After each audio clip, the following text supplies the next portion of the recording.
turning dead wood into living character. Chemainus resident and former logger from the East Coast, Liam Tromans, is discovering a more creative use for his chainsaw these days. Yeah, so now instead of creating clear cuts, I create art.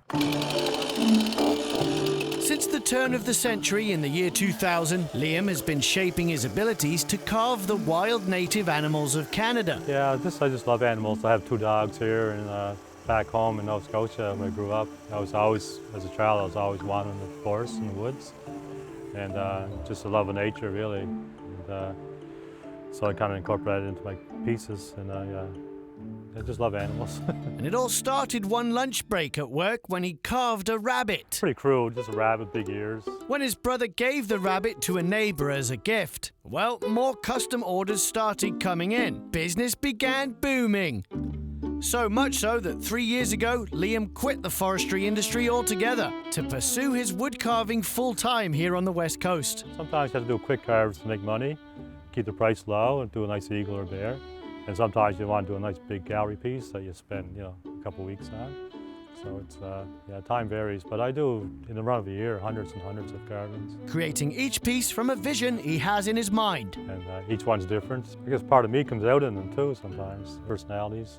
Like sometimes I could have like 30 bears set up in a row, and people are trying to buy one, and it takes maybe 20 minutes to pick one out because they say they all have different personalities. Tromans carves using red or yellow cedar. Most of the wood he gets is donated. Mostly in the Cowichan Valley here.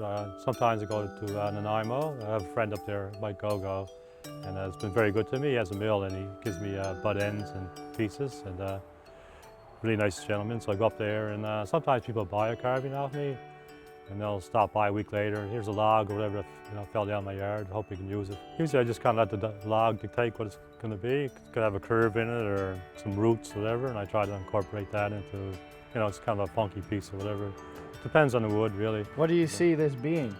Something like this. I like the yellow cedar. It's nice bright wood, so maybe a polar bear, a small polar bear cub. Yeah. On the side, and maybe I'll carve something like some ice on the bottom. So the yellow cedar just has a nice look to it. Yeah.